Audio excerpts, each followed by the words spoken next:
My grandmother Eleanor Hart was the strongest person I had ever known. She raised me after my parents died in a car accident when I was 10 years old. While other children spent weekends at amusement parks, I spent mine helping her in her tiny bookstore at the edge of town. She wasn't rich, but she always seemed to know things nobody else knew. When she died at 86, the entire town attended her funeral. Business owners closed their stores. Old friends traveled hundreds of miles. Even people I had never seen before appeared to pay their respects. That alone felt strange. But what happened after the funeral felt even stranger. The lawyer asked me to stay behind. Everyone else left the cemetery.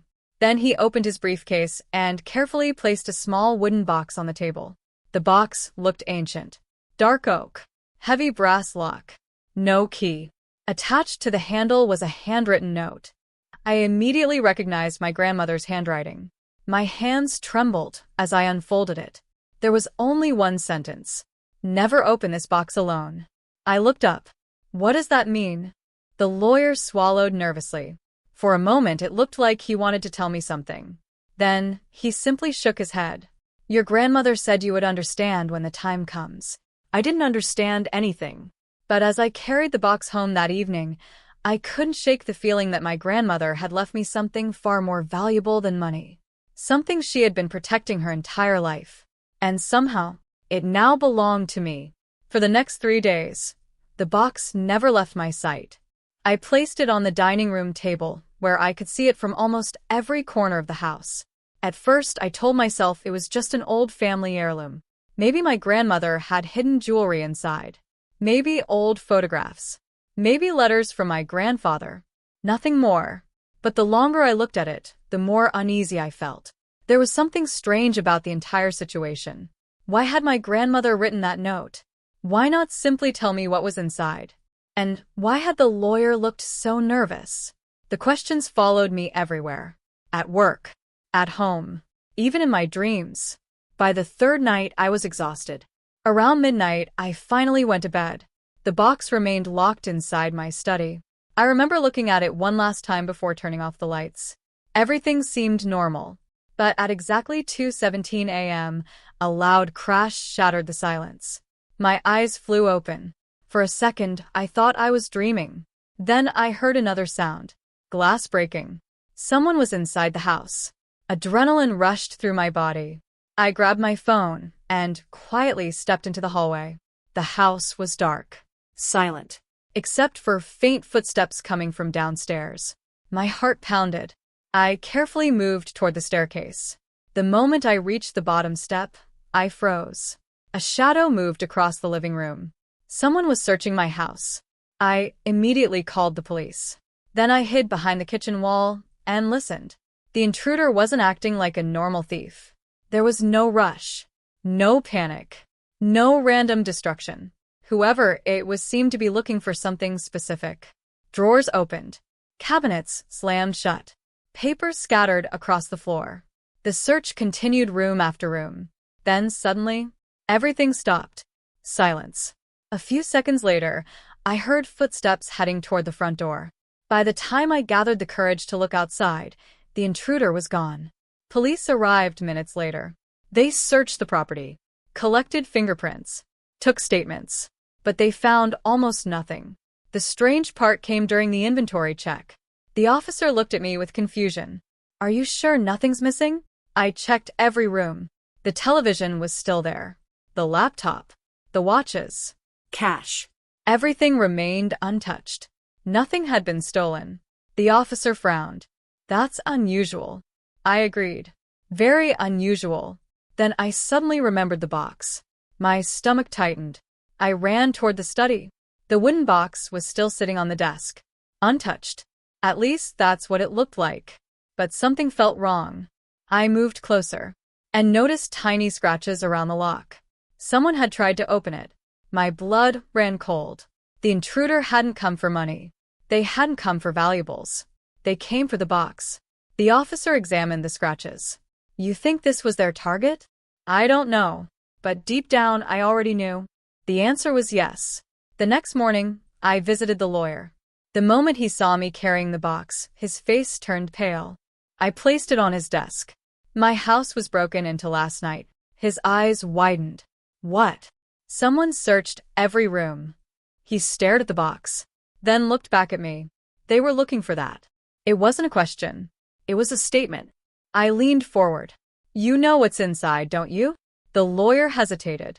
For several seconds, neither of us spoke. Finally, he sighed. No. I narrowed my eyes. I don't believe you. Because it's the truth.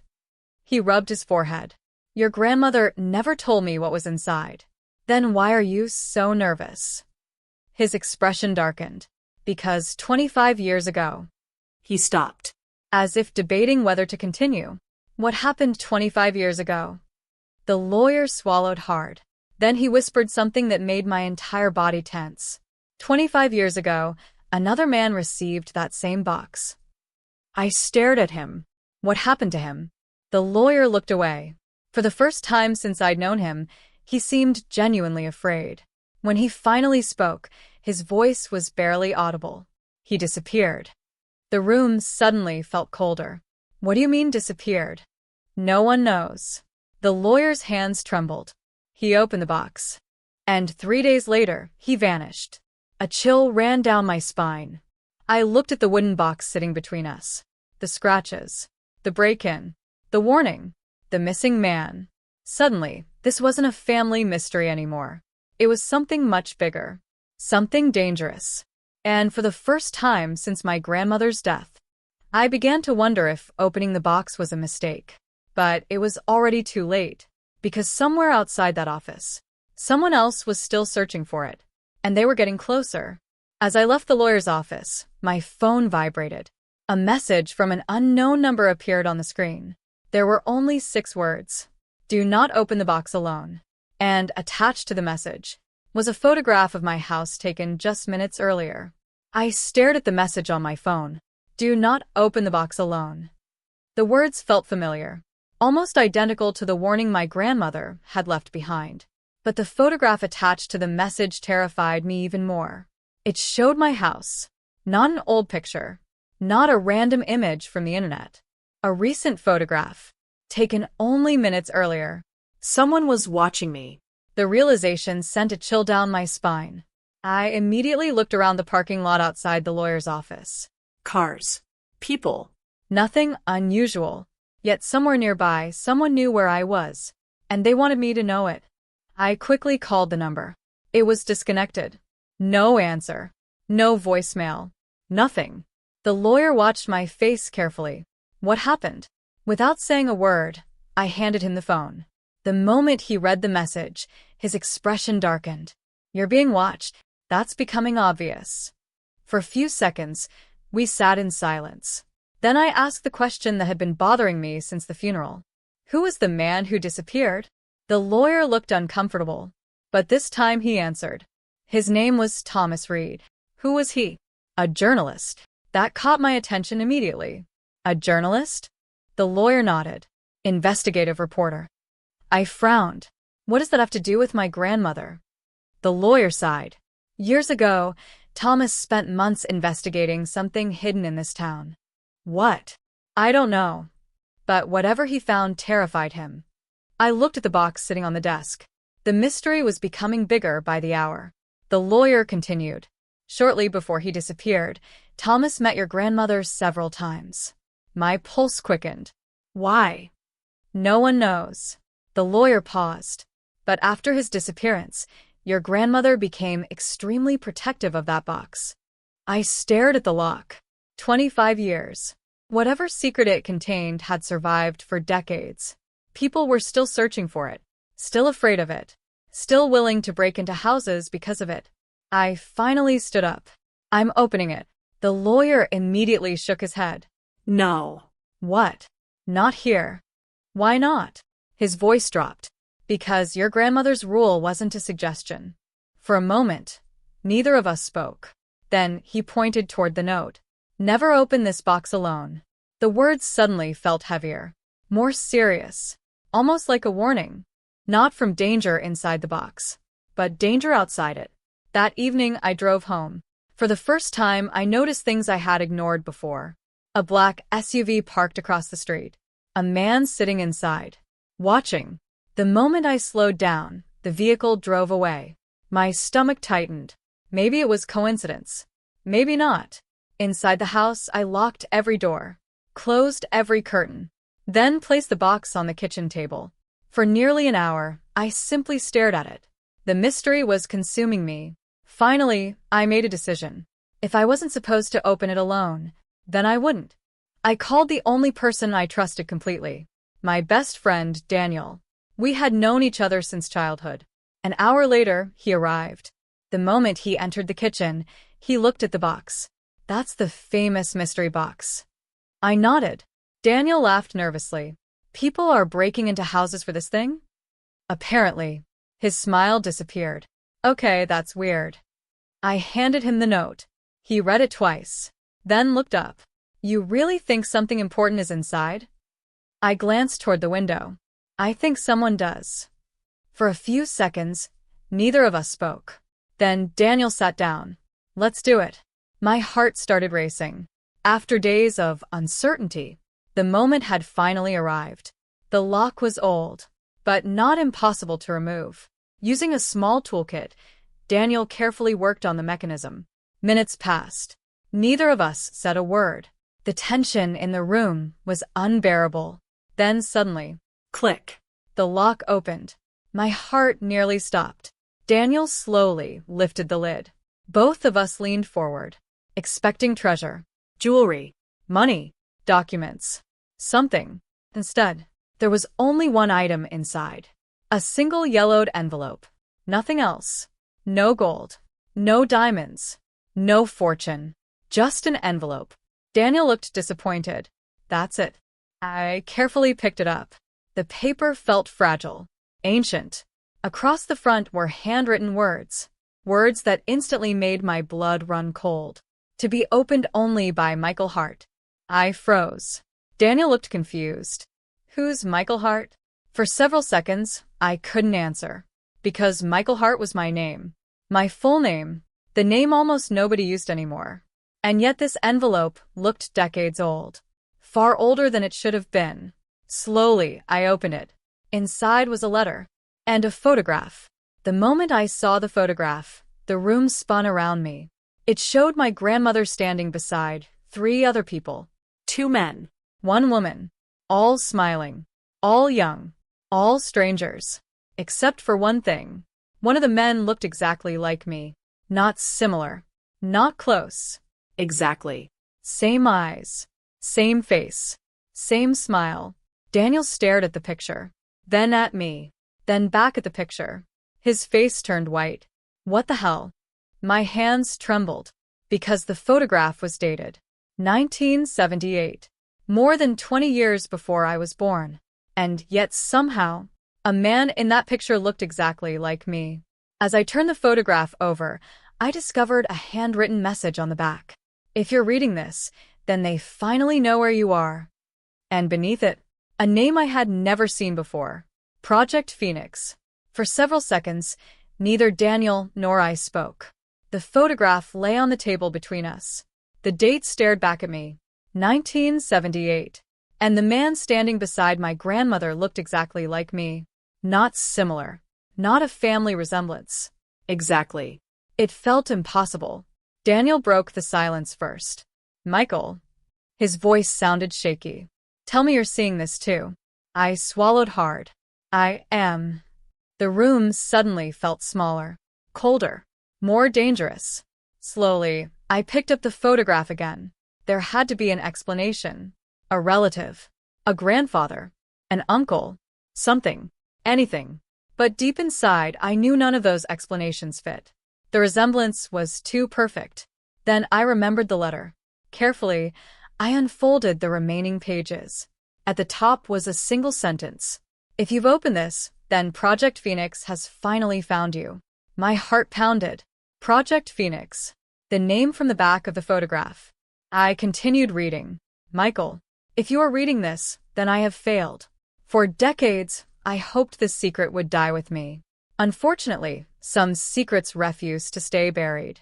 Before you continue, understand one thing. Everything you believe about your family is a lie. My hands began trembling. Daniel looked over my shoulder. Neither of us could stop reading. In 1978, four people participated in a government-funded research program known as Project Phoenix. Officially, the project never existed. Unofficially, it changed lives forever.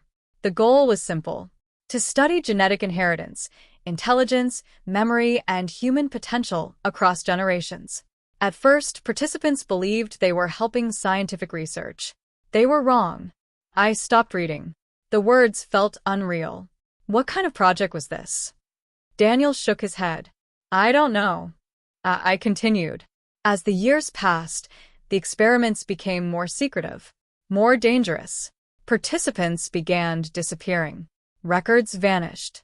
Funding was hidden. Eventually, those involved realized they were no longer volunteers. They were subjects. A chill ran down my spine. I looked again at the photograph. 4 smiling people, completely unaware of what was coming. Then I continued reading. One of those 4 participants was your biological father. The room went silent. Daniel stared at me. What? I could barely breathe. My biological father. The man I had never known. The man who supposedly died before I was born. The man nobody ever talked about. The letter continued. Your father discovered something inside Project Phoenix. Something powerful. Something valuable. Something people were willing to kill to protect. Before he could expose the truth, he disappeared. Officially, he died in an accident. But there was never a body. Because there was never an accident. My stomach dropped. Every word felt heavier than the last. All my life, I believed my parents died because of fate, because of tragedy, because of bad luck. Now I wasn't sure of anything. Then I reached the next paragraph. And everything changed. Before disappearing, your father left behind evidence. Evidence proving what Project Phoenix was truly doing. He trusted me to keep it safe. And I have done so for over 40 years. But now they are looking for it again, which means they know about you. My pulse accelerated. The break-in, the messages, the surveillance, the box. Suddenly, everything made sense. None of this was random. Someone had been searching for that evidence. For decades. And now they believed I had it. I flipped to the final page. At the bottom was another handwritten note. A location. An address. And beneath it, the truth is buried here. Daniel looked at me. What is it? I handed him the page. His eyes widened. That's impossible. What? He pointed at the address. It's the old Phoenix Research Facility. I frowned. You know it. Everyone in town knows it. My stomach tightened. The facility had been abandoned for nearly 30 years. Most people believed it was empty, forgotten, dead. Daniel slowly looked up. But there's something strange about it. What? His face turned pale. Every person who tried exploring that place disappeared. A cold silence filled the room. I looked back at the letter. At my grandmother's final message. At the location she had left behind. Then my phone vibrated. Both of us jumped. Unknown number. Again. This time there was only one message. You open the box. My blood froze. Another message appeared immediately afterward. Now they're coming. At that exact moment, headlights flooded through the front windows. Daniel rushed toward the curtain, then froze. Outside my house, 3 black SUVs had just pulled into the driveway, and men in dark suits were stepping out. The leader looked directly at the house, then directly at my window, as if he already knew exactly where I was standing. And slowly, he smiled. For a moment, I couldn't move. 3 black SUVs sat outside my house. Their headlights illuminated the front lawn. The men stepping out wore identical dark suits. No logos. No badges.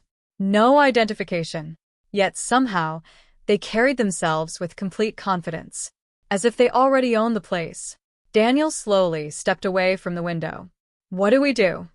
My heart pounded. Every instinct told me to run. But another part of me knew something important. If these people had spent decades searching for Project Phoenix, running wouldn't solve anything. Sooner or later, they would find me. The only way forward was the truth. A loud knock echoed through the house. Then another. And another. Whoever was outside wasn't planning to leave. I took a deep breath, then walked toward the front door. Daniel grabbed my arm. Are you insane? Maybe. I forced a nervous smile. But I'm tired of being afraid. Slowly, I opened the door. The man standing outside appeared to be in his 60s. Silver hair, sharp eyes, perfect posture. The kind of person who looked powerful without saying a word. He studied me carefully, then smiled. Michael Hart. It wasn't a question. I nodded. Who are you? The man extended his hand. My name is Richard Kane. The surname hit me immediately. Kane. The same name that appeared throughout my grandmother's notes. The same family connected to Project Phoenix. My stomach tightened. What do you want? His smile remained. The same thing everyone wants. And what's that? The truth. I laughed. For the first time all night. Because it was the biggest lie I'd heard. No. I shook my head. You want what's hidden at the research facility. For the first time, his smile faded. Good. That meant I was right. Richard glanced toward the house. You have your father's documents. I said nothing. His silence told me everything. Then he surprised me. I can help you. That made Daniel laugh. Yeah, sure. Richard ignored him. Your father wasn't the villain in this story. I frowned. What does that mean? Richard looked directly into my eyes. It means your father tried to stop Project Phoenix. The words froze me in place. For years, I had imagined my father as a victim, a man caught in something dangerous. But what if he had fought back? Richard continued. The project started with good intentions. Then what happened? Greed. The answer came instantly, as if he had been carrying it for decades. Scientists discovered something extraordinary. My pulse quickened. What? Richard hesitated, then finally spoke. A formula. Daniel looked confused. What kind of formula? Richard's eyes moved toward the box. A biological breakthrough capable of preventing certain genetic diseases. The room went silent. I stared at him. If that was true, the discovery could have changed millions of lives. Richard nodded. Your father wanted the information released publicly. And the people funding Project Phoenix wanted to sell it. Of course they did. Money. Power. Control. The same story repeated throughout history. Richard sighed. When your father threatened to expose them, everything fell apart. I remembered the letter, the warnings, the disappearances. Suddenly, the pieces began fitting together. My father stole the evidence. Richard nodded. Yes. And my grandmother hid it. Yes. And now everyone thinks I know where it is. For the first time all evening, Richard smiled again. Because you do. The realization hit me instantly. The location. The abandoned facility. The address in my grandmother's letter. The truth wasn't inside the box. The box was only a map. My grandmother had never hidden the secret. She had hidden the path to it. Hours later, accompanied by Daniel and Richard, I drove to the abandoned Phoenix research facility. The building stood alone at the edge of town. Dark. Silent. Forgotten. At least from the outside. Inside, dust covered everything. Broken desks. Old computers.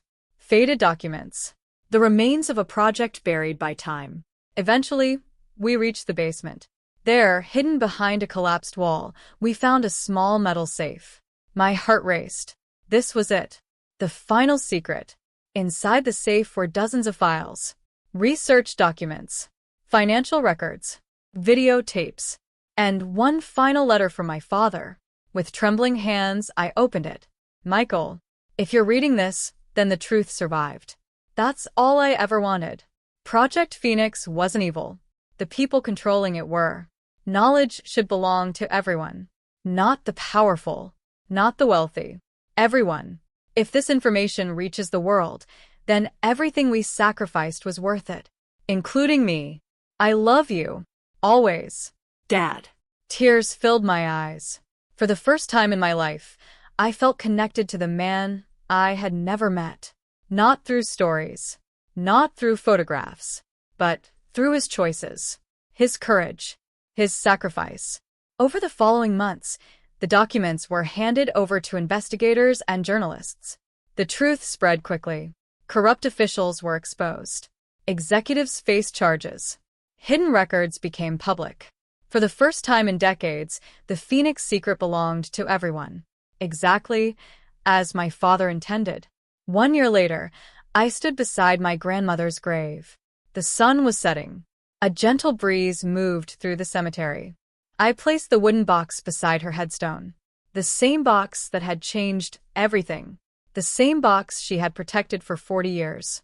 And finally, I understood her final rule. Never open this box alone. She never meant physical danger.